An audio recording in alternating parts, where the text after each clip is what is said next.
ہر ماں باپ یہ چاہتے ہیں کہ ان کا بچہ صرف زندگی میں کامیاب نہ ہو بلکہ ایک اچھا با اخلاق اور ذمہ دار انسان بھی بنے۔ لیکن یہ سوال ہمیشہ رہتا ہے کہ بچوں کی پرورش کس انداز میں کی جائے۔ کچھ والدین بچوں کے ساتھ کافی سختی سے پیش آتے ہیں، کچھ انہیں ہر بات میں زیادہ آزادی دے دیتے ہیں، کچھ محبت اور ڈسپلن کے درمیان توازن رکھتے ہیں، جبکہ کچھ بچوں کی تربیت پر اتنی توجہ نہیں دے پاتے۔ ماہرین نے پیرنٹنگ کے ان مختلف اندازوں کو سمجھا ہے اور یہ بتایا ہے کہ ان کا بچوں کی شخصیت، سوچ اور مستقبل پر کیسا اثر پڑتا ہے۔ فیمس سائیکولوجسٹ ڈیانا بومرن نے پیرنٹنگ کے 4 بنیادی سٹائل بیان کیے تھے اور آج کے دور میں ایک 5واں سٹائل بھی کافی کامن ہوتا جا رہا ہے۔ آئیے ان سب کو ایک ایک کر کے سمجھتے ہیں۔ نمبر 1 ہے سخت والدین، جس کو اتھارٹیرین پیرنٹنگ کہتے ہیں۔ کچھ ماں باپ یہ سمجھتے ہیں کہ بچوں کو سختی اور پورے کنٹرول کے ساتھ پالنا ہی بہترین تربیت ہے۔ ایسے گھروں میں رولز بہت سخت ہوتے ہیں اور اکثر بچوں کی بات یا جذبات کو زیادہ اہمیت نہیں دی جاتی۔ اگر بچہ رویا تو اسے چپ کرا دیا جاتا ہے، اگر اس نے اپنی رائے دی تو اسے بدتمیزی سمجھا جاتا ہے، اور اگر کوئی غلطی کی تو فوراً سزا ملتی ہے۔ ایسے ماحول میں بچہ آہستہ آہستہ یہ سیکھ لیتا ہے کہ اپنی فیلنگز اور سوچ کو دبا کر رکھنا ہے اور صرف دوسروں کی مرضی کے مطابق چلنا ہے۔ ظاہر میں وہ بچہ بہت فرمانبردار اور ڈسپلن لگ سکتا ہے، لیکن اندر ہی اندر اس کا کانفیڈنس، اس کی اپنی پہچان کمزور ہونے لگتی ہے۔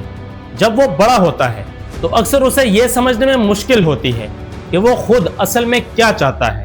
وہ دوسروں کو خوش کرنے میں لگا رہتا ہے مگر خود اندر سے مطمئن نہیں ہوتا۔ مثال کے طور پر علی کے والدین اس کی زندگی کے ہر فیصلے پر پورا کنٹرول رکھتے ہیں، اسے اپنی پسند یا رائے دینے کا زیادہ موقع نہیں ملتا۔ بڑے ہو کر علی ایک اچھی نوکری تک پہنچ گیا، لیکن اندر سے وہ ہمیشہ ایک خالی پن اور اداسی محسوس کرتا ہے، کیونکہ اس نے اپنی زندگی کے فیصلے کبھی خود نہیں کیے۔ نمبر 2 ہے حد سے زیادہ نرمی کرنے والے والدین، جس کو پرمیسو پیرنٹنگ کہتے ہیں۔ کچھ ماں باپ اپنے بچوں سے اتنی محبت کرتے ہیں کہ انہیں نہیں کہنا مشکل لگتا ہے۔ وہ بچوں کی ہر خواہش پوری کرنے کی کوشش کرتے ہیں اور زیادہ روک ٹوک یا باؤنڈریز نہیں رکھتے۔ اگر بچہ پیدل چلنا نہ چاہے تو اسے گود میں اٹھا لیا جاتا ہے، اگر ہر روز آئس کریم مانگے تو فوراً مل جاتی ہے، اور اگر رات دیر تک گیمز کھیلنا چاہے تو بھی اسے منع نہیں کیا جاتا۔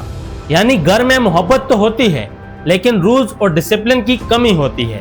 ایسے ماحول میں پلنے والا بچہ اکثر مشکلات کا سامنا کرنا نہیں سیکھ پاتا، کیونکہ اس نے بچپن سے ہر چیز اپنی مرضی کے مطابق ہوتی دیکھی ہے۔ اس لیے بڑے ہو کر نہیں سننا، انتظار کرنا یا کمپرومائز کرنا اس کے لیے مشکل بن جاتا ہے۔ وہ ذمہ داری سے بچنے کی کوشش کرتا ہے، اور جب کوئی مشکل یا پریشر سامنے آئے تو جلدی ہمت ہار دیتا ہے۔ مثال کے طور پر عثمان کو بچپن سے گھر میں ہر چیز آسانی سے مل جاتی تھی، اس کی ہر ضد پوری کی جاتی تھی اور اس پر زیادہ پابندیاں نہیں لگائی جاتی تھی۔ بڑے ہو کر اس کے لیے دوسروں کی بات ماننا اور مشکل سچویشنز کو ہینڈل کرنا کافی مشکل ہو گیا، اور چھوٹی سی تکلیف یا ناکامی بھی اسے پریشان کر دیتی ہے۔ پھر آتے ہیں متوازن والدین، جس کو اتھارٹیٹیو پیرنٹنگ کہتے ہیں۔ یہ پیرنٹنگ سٹائل اکثر سب سے بہترین اور صحت مند طریقہ مانا جاتا ہے۔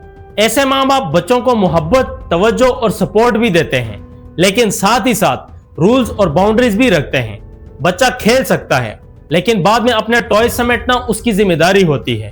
آئس کریم مل سکتی ہے مگر ایک حد کے ساتھ۔ اسکرین ٹائم بھی لمٹ ہوتی ہے۔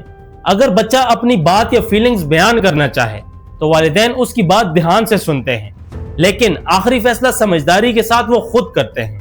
ایسے ماحول میں پلنے والا بچہ زیادہ پر اعتماد اور ایموشنلی مضبوط ہوتا ہے۔ وہ مشکلات کا سامنا کرنا سیکھتا ہے اور جلدی ہمت نہیں ہارتا۔ اپنی بات عزت اور کانفیڈنس کے ساتھ کہہ پاتا ہے، لیکن ساتھ ہی دوسروں کی بات سننا اور سمجھنا بھی جانتا ہے۔ وہ رولز کو صرف ڈر کی وجہ سے نہیں بلکہ ان کی اہمیت سمجھ کر مانتا ہے۔ اس لیے ایسے بچے اکثر گھر، تعلیم اور سوشل زندگی میں زیادہ بہتر پرفارم کرتے ہیں۔ مثال کے طور پر ساتھ کے گھر میں ڈسپلن بھی ہے اور محبت بھی۔